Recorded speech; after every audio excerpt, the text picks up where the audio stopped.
Welcome here in the Castello, where this week we're running this conference. And I basically just want to introduce who is on this panel, to whom you can address various questions. I mean, you can ask anything you like, I suppose. That's the aim of the game. And we have here, first of all, he needs no introduction, Professor Chomsky from MIT in Boston. Then we have Professor Gabriele Veneziano from CERN in Ginevra, lui è fiorentino, ma è venuto per il convegno anche. Il sindaco da Rosignano, che comprende anche Castiglioncello, l'assessore di cultura, penso, dottoressa Montagnani, professor Piatelli Marini, dall'Università di Tucson in Arizona, professor Leone Franzoni dall'Università di Pisa e finalmente c'è il professor Giuseppe Michiello da Salerno. Infatti gli ultimi due sono co-organizzatori con me che mettono in giro questa cosa da 14 anni. Questi sono quelli che fanno il lavoro a braccio e se qualcosa in questo senso non funziona il colpevole siamo noi. Dobbiamo dire che tu sei primo, diciamo. So I propose that we proceed very informally and that you start to addressing whom you want to address with your questions, and then if something needs to be directed, I will do that. I mean, if people get violent, then I will interfere. Okay, please.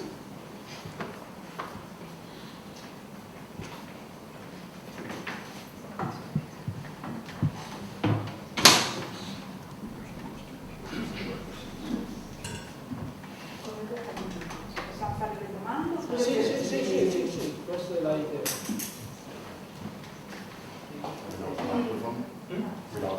No, there is one. Good evening, Professor Chomsky. Looking at the actual global political scenario, what do you think, which are the main risks for scientific research? Speaking about the latest episodes of censorship also.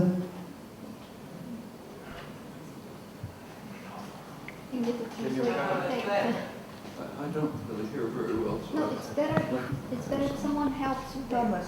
Thomas, maybe. Okay. Yes. She asked, what do you think about the recent crisis, let's say, now I forgot already half of it. Crisis in, let's say, for science by censorship, let's say, in recent times. And what the main risks are for research in this respect. I'm sorry. No, it's okay. Thank you. So what is the question? Oh, I'm sorry. The question is about the crisis in science from censorship of various kinds. Well, of course, varies on the place we're talking about. In totalitarian states, it can be quite severe. In our societies, I don't think there's literal censorship, but there are constraints that are sometimes hard to overcome. So, for example, in the United States, there are barriers against things like stem cell research, which don't come from scientific reasons, but from cultural, religious, other such reasons. But it's and it does restrict funding, in fact blocks funding for many kinds of research. Other areas there are some areas which are highly contentious politically. So one of them, which is of really overwhelming significance because the future of our survival depends on it, is climate change. In the United States, that's a highly contentious matter. One of the two political parties, the Republican Party, simply denies that it's taking place. And they happen to have, in Congress, they have influential positions. So the head of the committee in the House of Representatives dealing with environmental and other issues is Lamar Smith, who happens to be an evangelical Christian, and doesn't believe it's happening. And he's constantly harassing scientists in many ways who work so demanding that they provide all of their records of emails with colleagues and with anyone else trying to prove that there's some kind of conspiracy to destroy our economy by cutting back on fossil fuels. And that kind of thing is happening in the social and in the political science. And social and political sciences is quite severe. So in fact, again, in the United States, Congress a couple of years ago, under the Republicans, passed legislation that work in the political sciences has to be directly policy-oriented. You can't be studying things like one of the major topics that's studied is the relation between public opinion and public policy, which leads to the unwanted conclusion that public opinion has very little effect on policy, but it's basically plutocratic. They don't want that conclusion, so you don't get funding for studying those questions. There are things like that, but I don't think of direct censorship as a problem in the Western societies, at least elsewhere, of course.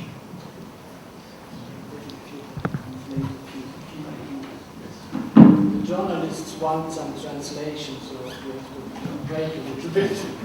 Okay, is this working? Yes.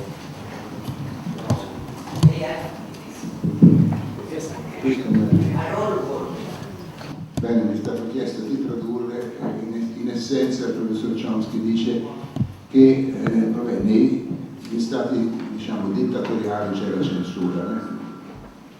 Nelle nostre società occidentali non c'è proprio la censura in quanto tale sulle cose scientifiche, però ci sono dei fenomeni preoccupanti.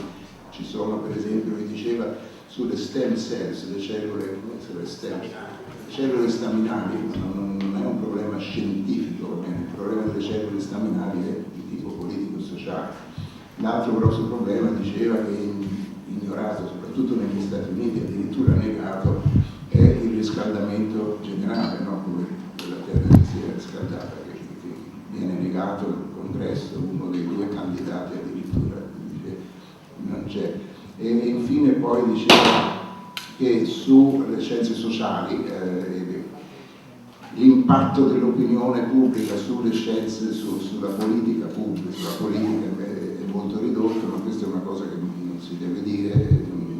Gli studi che hanno questa conclusione non sono benvenuti, in sostanza.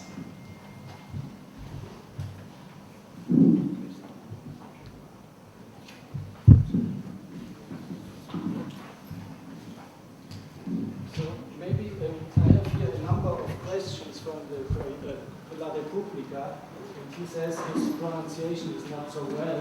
So I will read the questions, and some questions are obviously to you, some questions are also, I think, to Gabriele. So the first question is, the program of the conference sets forth the desire of promoting debates on issues that deal with people's everyday life. In what way can physics be useful to common people? I think, Gabriele, it's your turn. Risposte in italiano. Sì, meglio per loro. La domanda era in particolare per quali questioni la fisica potrebbe essere utile per generare. Sì, questa conferenza ha anche il desire of promoting debates on issues that deal with people's everyday life. Okay. How's the connection between fundamental science? Okay, now okay. That's a question always addressed to CERN. Sì, questa è una domanda che si sente fare molto spesso alla fisica cosiddetta fondamentale, cioè a cosa serve? A cosa serve scoprire il bosone di Higgs? A cosa serve aver trovato le onde gravitazionali? Diciamo, l'unica risposta sensata che posso dare è di fare un paragone con il passato. Anche nel passato è successo che certe scoperte scientifiche sul momento avevano un interesse essenzialmente concettuale e accademico, hanno fatto avanzare la nostra conoscenza senza avere delle applicazioni immediate. però poi nel giro degli anni, dei decenni, si sono dimostrate essenziali anche per fare progredire, tra virgolette, l'umanità. Il transistor, il laser, il CERN ha inventato il World Wide Web, poi è stato preso da internet, è diventato di utilità generale. Non solo, nella fisica per esempio degli acceleratori si sviluppano tecniche molto avanzate sia di vuoto spinto, basse temperature e con tecniche di calcolo. Gli acceleratori, che prima erano uno strumento giusto per studiare la fisica delle particelle, vengono ora utilizzati negli ospedali, come sapete sicuramente, dove fasci di particelle rimpiazzano i vecchi raggi X con un'azione molto meglio focalizzata sul tumore, molto meno devastante, eccetera. Quindi io direi che è difficile dire sul momento a cosa serve quello che abbiamo discusso, che discuteremo qui questi giorni.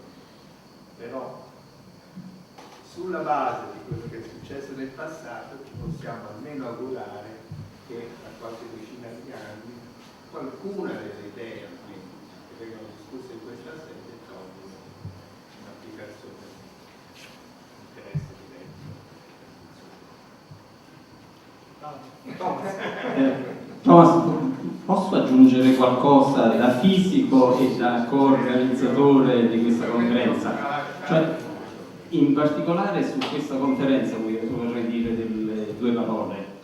Siamo all'8ª edizione, una conferenza che si fa ogni 2 anni e tipicamente riserviamo una giornata per attività, diciamo così, interdisciplinari. D'altra parte la presenza del professor Chomsky qui testimonia quello che sto dicendo. Noi avremo un giorno in cui si parlerà di linguistica, che non va esattamente sotto la categoria di fisica. Ciò nonostante la fisica si occupa anche di linguistica. Abbiamo avuto Luc Montagnier nel 2010, se non mi sbaglio, no, più tardi, forse 2012, non ricordo, qualcosa del genere, e il professor Montagnier, Nobel per la medicina nel 2008, per la scoperta assieme ad altri 2 colleghi del virus dell'AIDS, è venuto a questa conferenza e abbiamo riservato una giornata di discussione tra fisici e biologi. È venuto 2 anni prima il professor Walter Freeman, che è stato morto recentemente in aprile, a fine aprile di quest'anno, e diciamo che ha lasciato la sua impronta sugli ultimi 60 anni delle neuroscienze. E domani sera avremo un incontro, come potete leggere lì, un filosofo e 2 fisici parleranno di mente e cervello. Quindi questa conferenza diciamo che ha un'attenzione particolare a quella che è la vita quotidiana delle persone, perché biologia, medicina, neuroscienze, linguistica permeano di sé tutta quanta l'attività in tante delle nostre università in Italia e all'estero. Quindi vorrei sottolineare questo punto. Io stesso mi occupo di fisica dei neutrini, quindi particelle elementari, come il professor veneziano vi ha detto, e al tempo stesso mi interesso di modelli del cervello e di linguistica. Il professor Palmarini, qui un nostro Pierpelli Palmarini, è un nostro collega nato fisico, ma che glielo faccio dire a lui.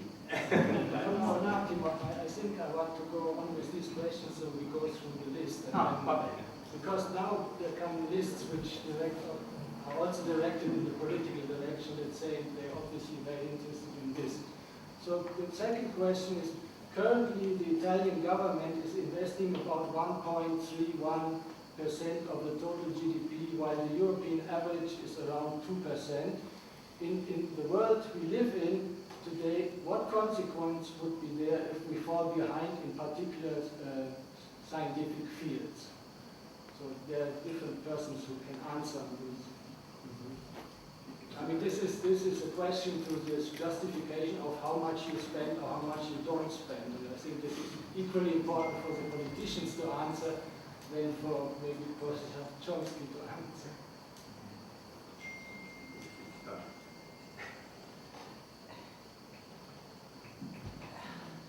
Qualcuno? Allora, Posso iniziare io?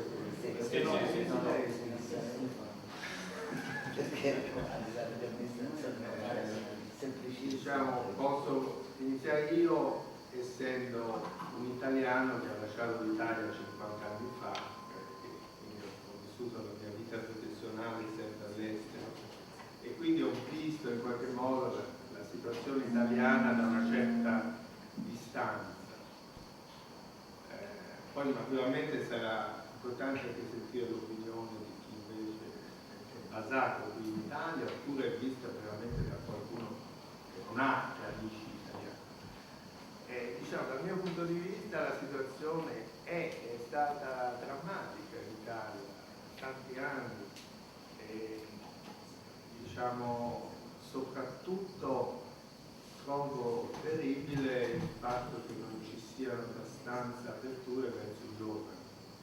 Cioè, io ho visto nel campo almeno della fisica, relativamente della fisica teorica, che questo diciamo ha creato un gap un po' pericoloso, nel senso che c'è tutta una vecchia generazione che piano piano sta andando in pensione e il rinnovo è molto lento. Non solo, i giovani italiani sono spesso e volentieri costretti ad andare all'estero per trovare un impiego al loro giusto livello.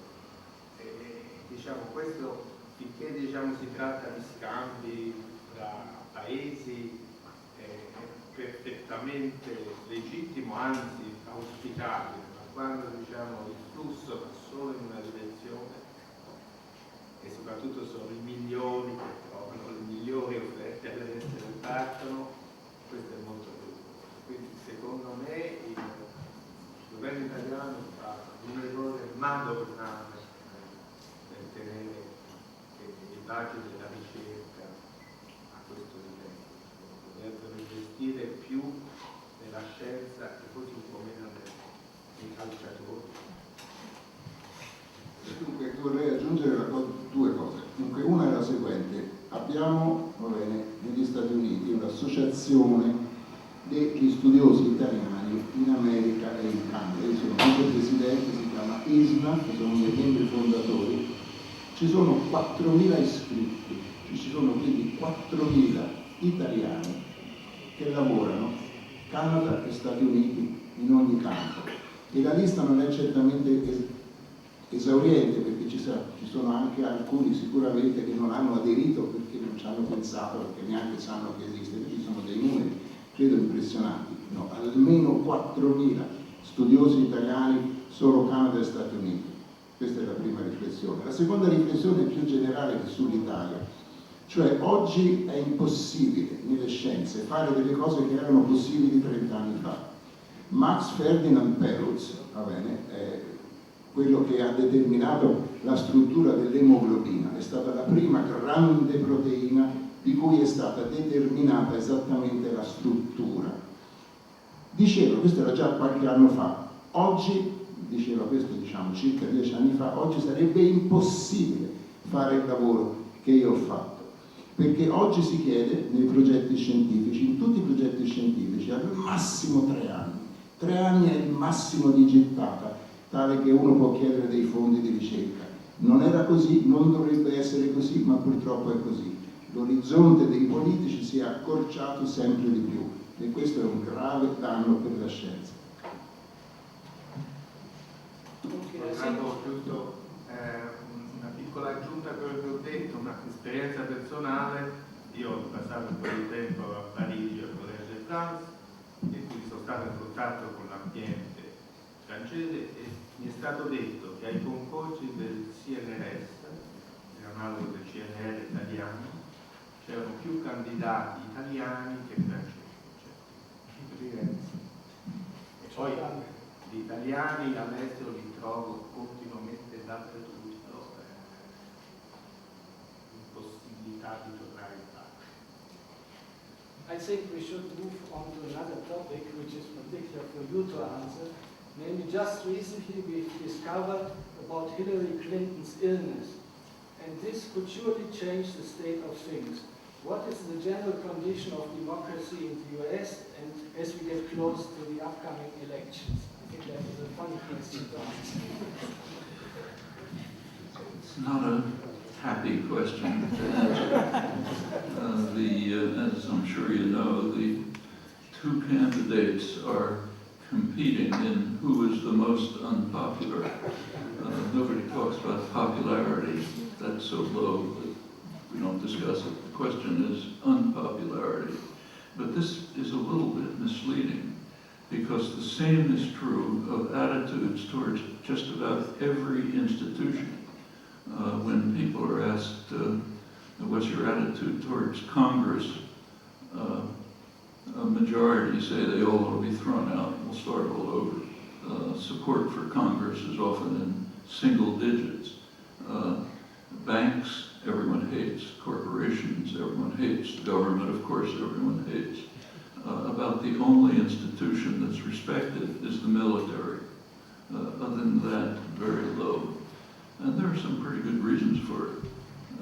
The political science research that I mentioned before that is now not funded, one of the things that it demonstrates is that for about 70% of the population, the lowest 70% on the income scale, their attitudes have no correlation with the positions taken by their own representatives, which means in effect they're disenfranchised.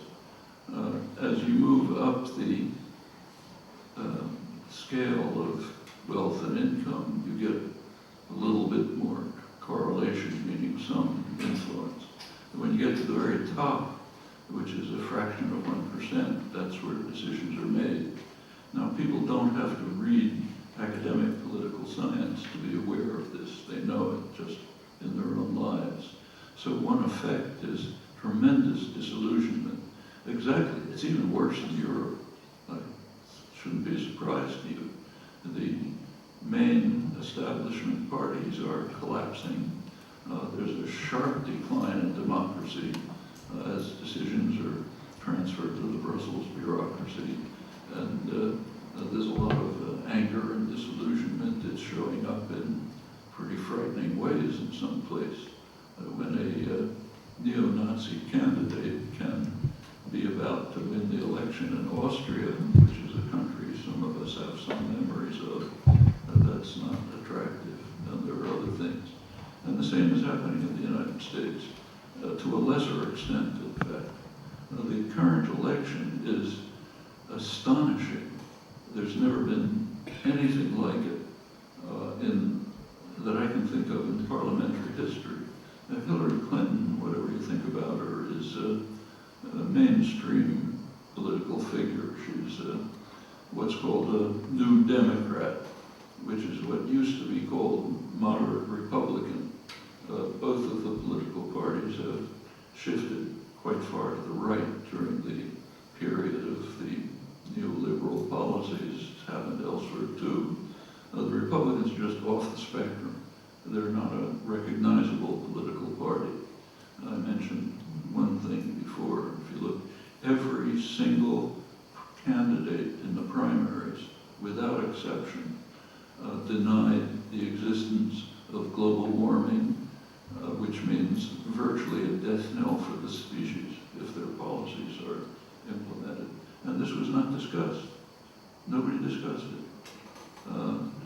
Donald Trump, the candidate, his position is that we must increase the use of fossil fuels, especially coal. We must eliminate regulations. We must dismantle the COP21, the Paris negotiations, pull out of that, and refuse to give any assistance to other countries that are poorer trying to shift towards more sustainable energy. Those of you who follow this topic know that 4 years of that might literally take us to a tipping point of irreversibility of efforts to try to deal with the problem of extraordinary significance. And there's virtually no discussion of it. On other issues, it's about the same. The campaign is bringing out attitudes which are familiar enough in Europe of xenophobia, fear, anger. The white population is not going to be a majority pretty soon. That's a country with a very powerful tradition of white supremacy. It's leading to great anger and fear, as you may know. There's a remarkable demographic phenomenon which has never happened in a rich society before. In the white population, especially the white male population of the main working class, working age, say 35 to 55, the population is actually declining. People are dying faster than the mortality rate is going up. That has never happened in a developed society except in times of war or something like that. And it's a sign of serious malaise, which takes forms in the United States, other forms in Europe. It's happening worldwide. And it's a very dangerous and frightening phenomenon. How to emerge from it is not so simple. Forse un po' di transizione, un po' di sommario, perché Comunque, non è un problema di chi è popolare, il problema è chi più o meno impopolare, perché ambedue i candidati sono impopolari. Non solo, ma c'è una disaffezione negli Stati Uniti non solo verso i candidati, ma verso quasi tutte le istituzioni. Il Congresso degli Stati Uniti, va bene, i giudizi sono su singole cifre, non arrivano al 10%, le corporations, le banche, gli unici che si salvano sono i militari. Allora, poi diceva il professor Chomsky che il 70% quelli che sono nel 70% di reddito più basso non hanno nessuna correlazione con i loro propri rappresentanti, quelli che loro hanno eletto.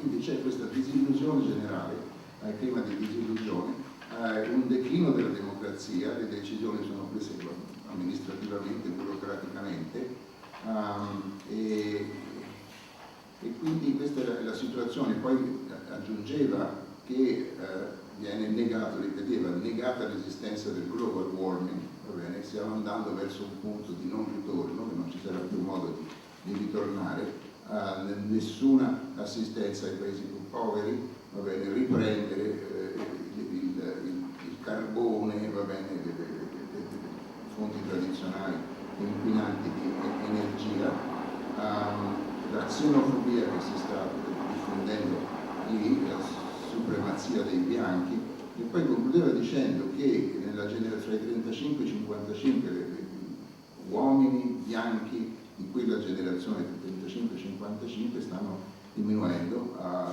natalità è molto bassa e quindi c'è una sensazione generale di malessere. So, maybe, scusa, forse qualcun altro vuole fare una domanda, perché questa è solo una fonte di domande. Allora...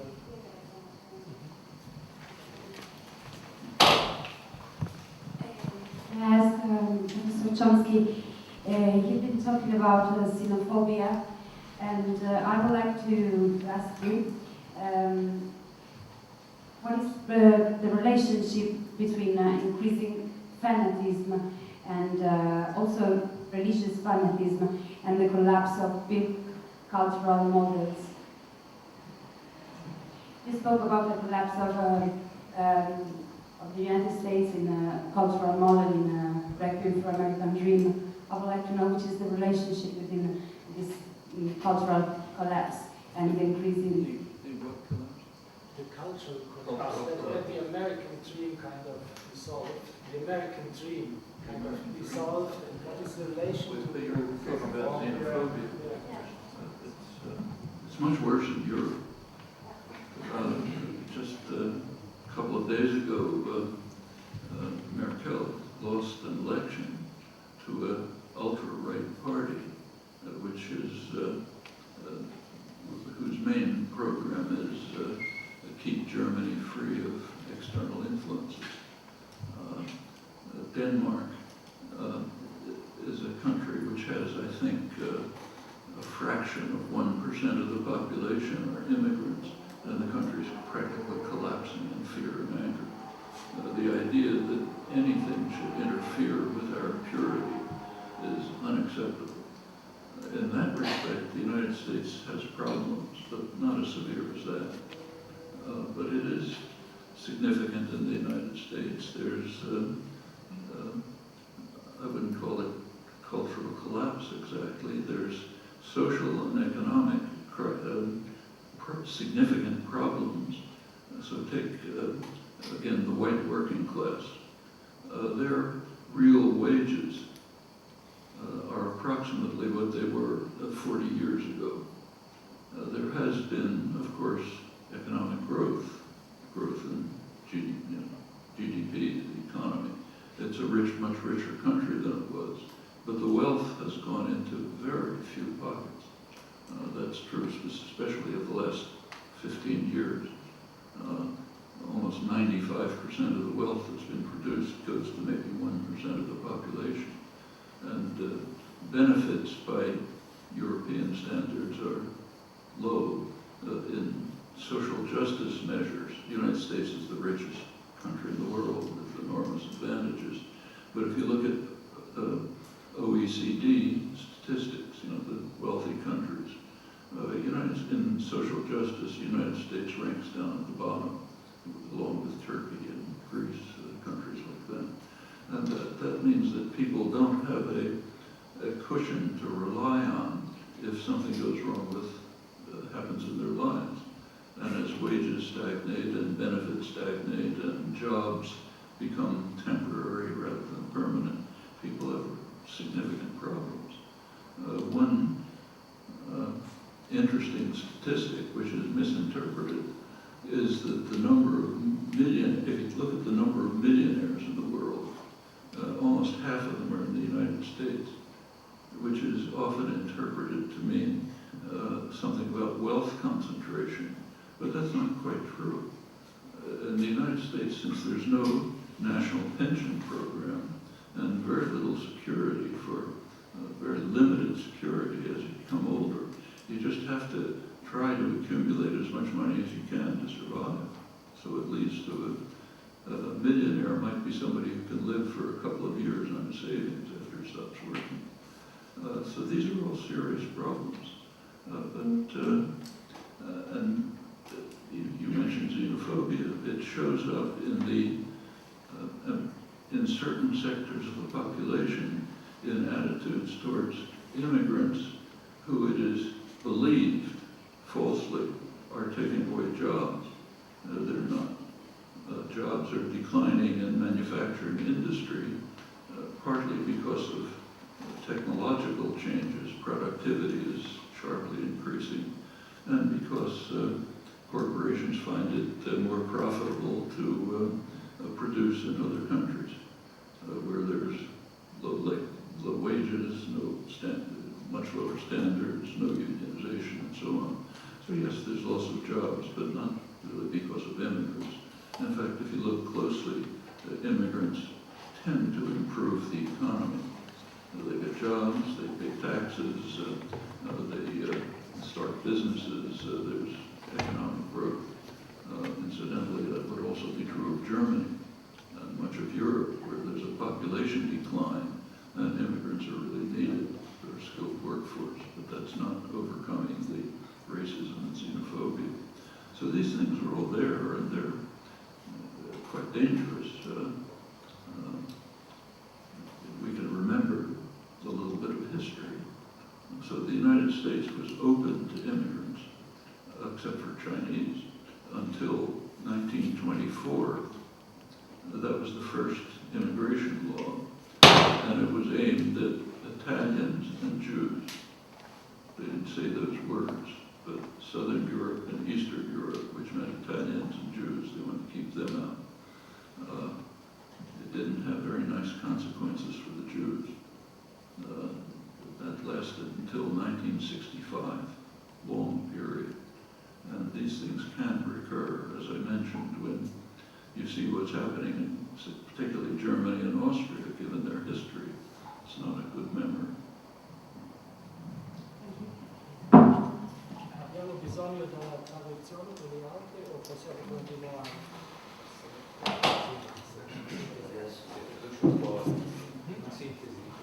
La sintesi. Vabbè, per quanto riguarda la xenofobia, l'Europa non è assolutamente in migliore situazione degli Stati Uniti, pensiamo alla Germania, all'Austria, alla Danimarca, in cui hanno un minimo percentuale di immigranti e problemi socio-economici molto reali, molto gravi. Il potere d'acquisto, va bene, quindi il reale potere d'acquisto della classe lavoratrice negli Stati Uniti è quello che era 40 anni fa, anche se è il paese più ricco del mondo e quindi si è arricchito nel frattempo. La disuguaglianza è veramente gigantesca.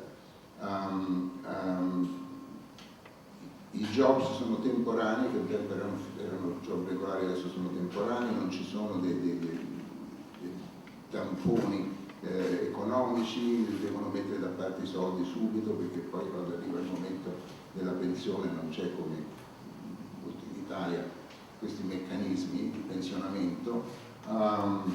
Gli immigranti in realtà creano ricchezza, perché la popolazione diminuisce, gli immigrati pagano le tasse, fanno i lavori che gli altri non vogliono fare. Questa è una cosa che non viene detta, ma in realtà gli immigranti migliorano l'economia.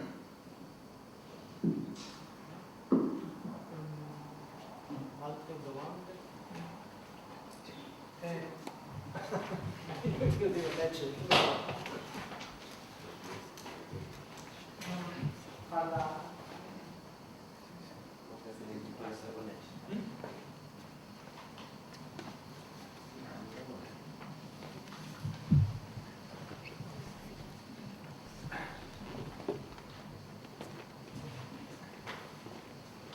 Forse qualcuno che vuole fare la translazione più rapida che me.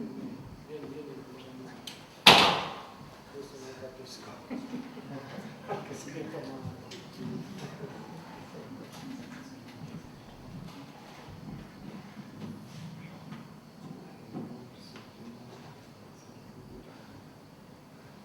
So the mediatic manipulation is transforming itself in this year.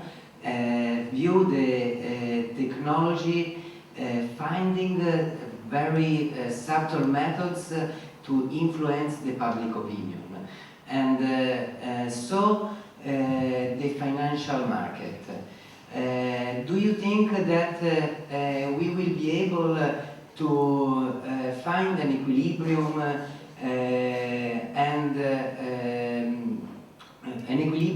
in the information, for the information? Yeah, it's a bit strange. No, it's in English. Sorry. I thought it's what you translate. So, here it is. The mediatic manipulation.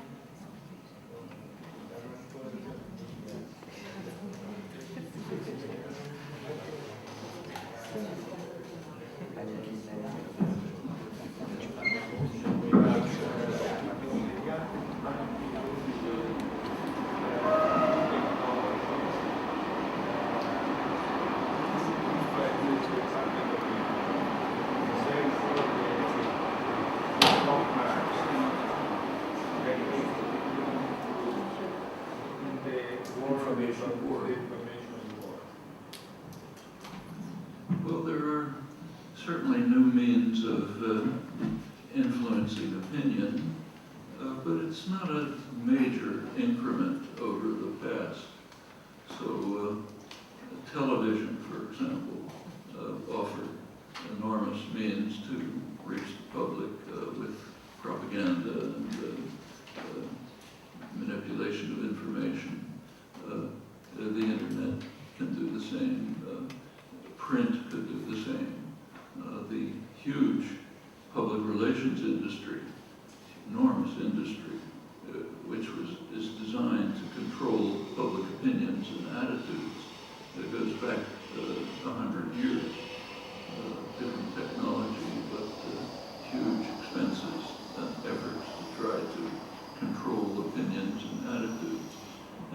new technology comes along, there's some changes, but I think they're incremental and they go in both directions. So for example, take the internet. It does offer means to influence and control opinion.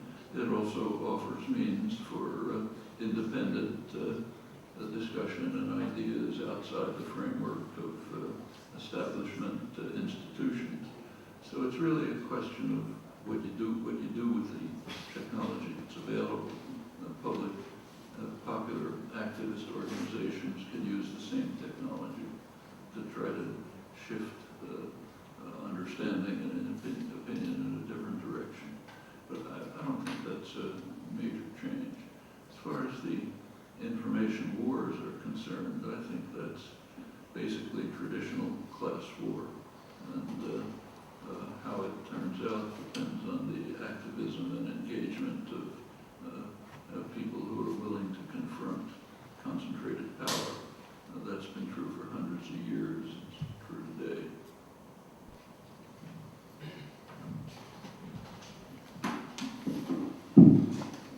I mezzi per influenzare l'opinione esistono da tanto tempo, la televisione, la sappiamo, adesso c'è l'internet, ma ci sono la stampa e così via, poi l'industria delle relazioni pubbliche non è cosa nuova, esiste da tanto, almeno 100 anni, quindi ci sono dei cambiamenti, sono cambiamenti dice, incrementali.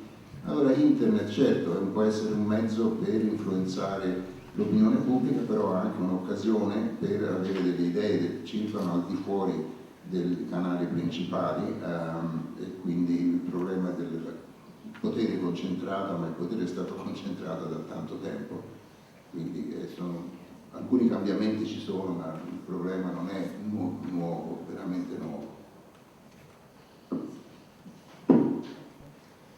I want to take one more question from you, which I find intellectually interesting. What is your idea on the apparent contraction of time, typical of our contemporary culture and society? I read it again. What is your idea? What is your idea on the apparent contraction of time, typical of our contemporary culture and society? I think that's a very nice question.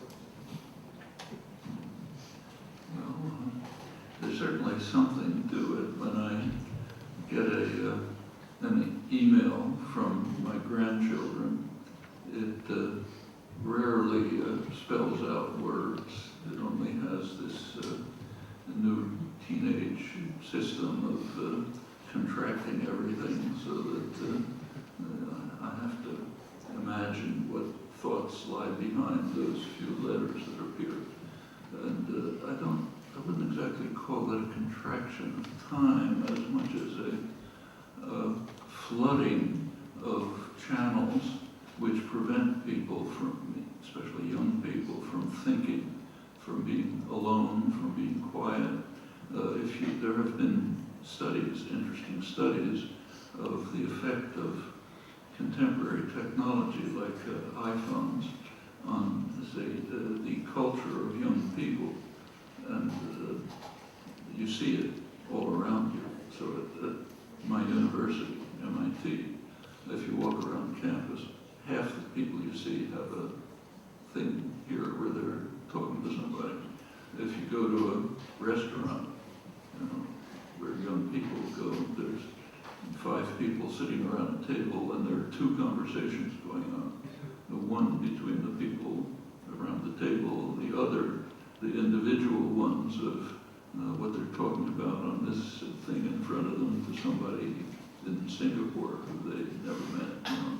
And that's happening, and it's having a pretty definite effect, which has been studied. There's a recent book by a colleague of mine, Shelley Turkle, who just studied this in some detail.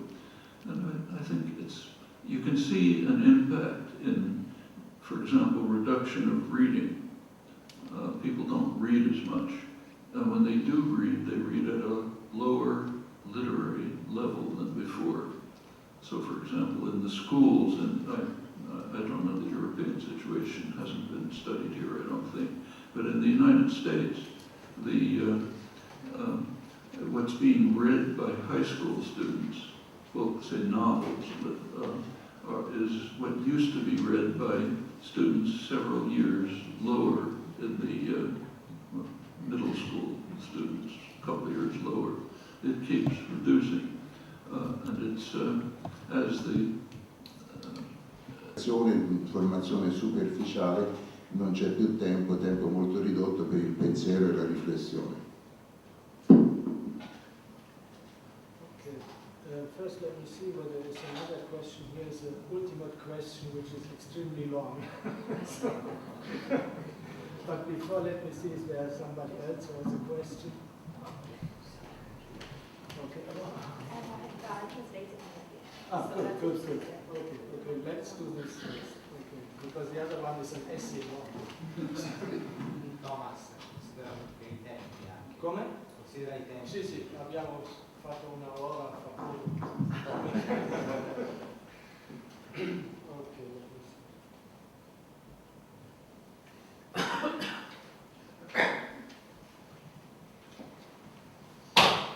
Okay, let me try. Can we state concerning physics what Bertrand Russell said about philosophy? That philosophy isn't important for the answers which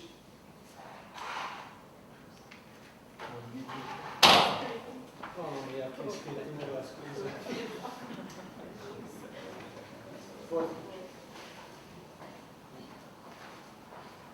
La dica Okay, I'm sorry. è facile tradurre. Hardly readable. So. Okay, I'm sorry. Can we state concerning physics what Bertrand Russell said about philosophy? That philosophy isn't important for the answers which it gives, but for the questions which it poses. Is it for physicists or for both? For everybody. That's a nice quote. Well, I can very briefly, posso rispondere molto brevemente.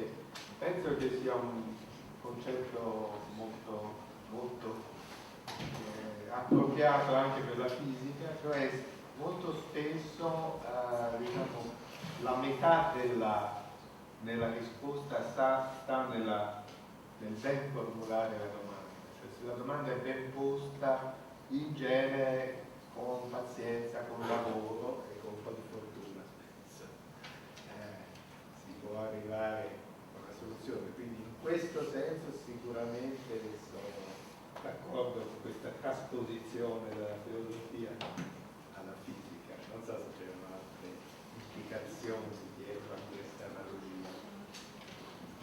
Non so, tu Vorrei sentire cosa dice cosa dici? il professore. Well, I think it's not a question of either or. Physics is important for the answers that it gives, and the questions that immediately arise once those answers are given. That's a phenomenon that we've been seeing for 500 years. The more that's understood, the more we see that we don't understand. Every time some question is answered, we move forward, and it opens up new vistas, new questions, new uncertainties, and opens the way to further inquiry. And one hopes that'll be true indefinitely, makes science inquiry exciting and challenging. Comunque, lo dico in italiano, vorrei usare un'espressione che Noam Chomsky usa, che in inglese è willingness to be puzzled, molto importante, va bene, ha a che fare con le domande che uno pone, cioè la disponibilità alla meraviglia, al porsi dei problemi, va bene, anche laddove sembrerebbe che c'è una tradizione, che si sanno le cose. Per esempio in linguistica, va bene, grazie a Chomsky, i problemi sono stati posti diversamente, cioè per esempio il problema fondamentale che cos'è nella testa del parlante, va bene, di una lingua, che cosa succede qui dentro, non quello che le grammatiche, le regole delle grammatiche ci dicono, ma conoscenza tacita e implicita del linguaggio. Quindi porsi la domanda giusta è sempre stato l'inizio, come diceva anche Gabriele Veneziano, uno si pone la domanda giusta e essendosi posti la domanda giusta, con pazienza si arriva a trovare anche qualche soluzione, ma se non ci si pongono le domande giuste le soluzioni non vengono mai. Okay, so I will read this essay of a question. I do apologize, but people want to know what you say about this. So, talking about Galileo immediately recalls the old question of the freedom of thought for intellectuals. Recently, you publicly stand for those manifold academics persecuted and arrested by Erdogan, and in the recent months, just for promoting a peace initiative for Kurdistan. After the attempted coup d'etat, the repression against every kind of political or cultural opposition is dramatically deteriorating in Turkey, and Ankara's army is invading northern Syria, fighting against Kurdish people. On the 24th of September in Rome, there will be a big demonstration of solidarity against Turkey's attack on the Kurdish people, against the European Union-Turkey Agreement on Refugees, and demanding the release of Abdullah Öcalan. What do you think about these issues? It's a long story. Actually, it's a long story that I've been personally involved in for about 30 years. Been in Turkey, been in the Kurdish areas. During the 1990s, some of the worst atrocities anywhere were being carried out in southeastern Turkey. Tens of thousands of people were killed, thousands of towns and villages were destroyed, hundreds of thousands of people were driven out. It was supported by the West, the United States primarily, also Germany and England. Horrible atrocities. The suppression of, the first time I went to Turkey, in fact, was for a trial of a publisher who was being put on trial for publishing translation of a book of mine, which had about 5 pages on repression in Turkey. And that's, in the early years of this century, the situation began to improve considerably. In fact, one of my recent trips to Turkey was to give a talk in memory of Hrant Dink, who was a very courageous publisher who tried to expose the massacre of the Armenians. So he was assassinated, and they do have an annual lectureship, and changes have been so enormous that there was an enormous demonstration supporting the memory of Hrant Dink right at the publishing house where he was destroyed. That was up till about 2005. Since then, unfortunately, it's been regressing. And the coup attempt has accelerated the regression. In the last year, pretty much, there has been a vicious attack against the Kurdish population in southeastern Turkey. Cities have been practically demolished. Large numbers of people have been killed. Thousands of people, academics, writers, and others are being subjected sometimes to imprisonment, thrown out of their jobs. The attack in Syria, which theoretically was aimed against ISIS, was actually aimed against the Syrian Kurds, who Turkey is trying to prevent them from controlling the border to Turkey. They are afraid that that would encourage Kurds, most Kurds are within Turkey, would encourage them to seek justice, freedom, right to speak their own language, and so on. So it's a very bitter conflict, and it's getting much worse. And it's shameful that, particularly in Europe, there's so little attention being paid, partly because of the, in my view, quite cynical negotiations to try to keep Syrian refugees away from us. keep them somewhere else. Keep them in Syria and Turkey and Italy, but not us. We don't want to do it. From the United States, you can't talk about this. The United States is refusing to do almost anything. Recently, so far, 10,000 Turkish refugees, Syrian refugees, have come to the United States, which is essentially nothing.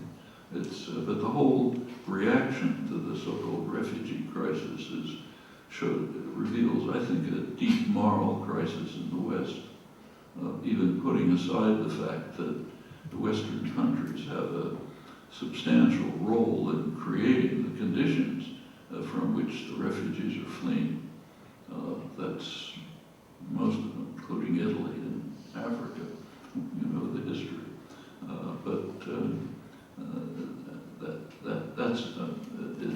Going back to Turkey and the Kurds, that's one of the really serious humanitarian crises taking place in the world right now, and it's of particular significance for Western countries because it's right within the NATO countries, not the European Union, but the NATO countries. So it's our significant responsibility. And aside from the fact that the Western countries are providing much of the arms and the diplomatic support and so on. No, questo è l'ultima. No, ma è brevissimo. No, sono tutti brevissimi. Scusa, stiamo già 1:04.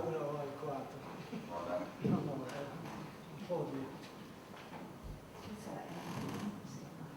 Allora, questa è la domanda. La crisi europea dei migranti e dei rifugiati ha fatto scegliere a molti paesi dell'Unione Europea di sospendere gli accordi di Schengen. No, non era questa la domanda, scusi. No.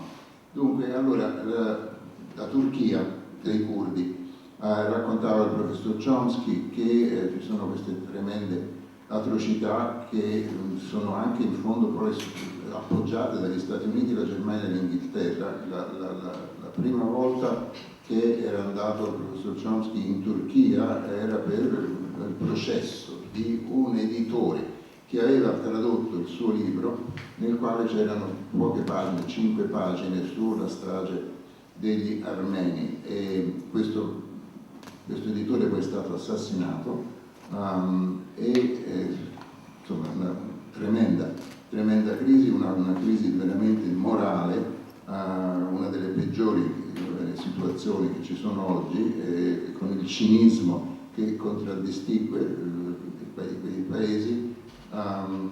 L'idea è fare quello che si può con cinismo per tenere lontani i rifugiati curdi della Siria. Gli Stati Uniti hanno messo 10.000, che è un numero ridicolo che non vuol dire nulla, e quindi qui è una crisi particolarmente vicina a noi, nel senso che è parte della NATO, non è parte dell'Europa, ma è parte dei paesi della NATO.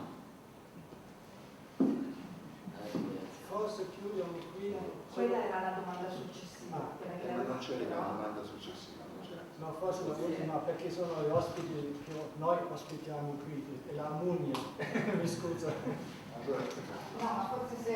Cioè io lo cerco. Questa è bellissima. No, ma lui ha già presentato, se. No, ma io no, lascia lei, per favore. Sono con lei, infatti, ho detto la domanda. Questa è più breve, vorrei solo sapere, perché il signor Chomsky ha fatto delle dichiarazioni, il presidente Erdogan lo ha invitato ad andare nel sud-est della Turchia. Volevo sapere come risponderebbe al presidente Erdogan. È bellissima questa. Così, perché quella è la risposta. You have been invited by Erdogan to go to Turkey. You have been invited. Oh yeah. So he wants to know what will be your response. My response was not from an invitation from him. I have invitations from people I respect in Turkey. Those are good. Thank you very much.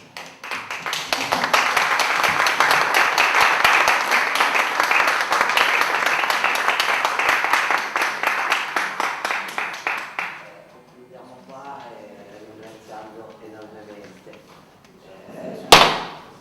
i nostri ospiti che sono stati così gentili anche di accettare questo incontro con la stampa che mi sembra essere stato importante e gradevole per tutti, per cui grazie infinite.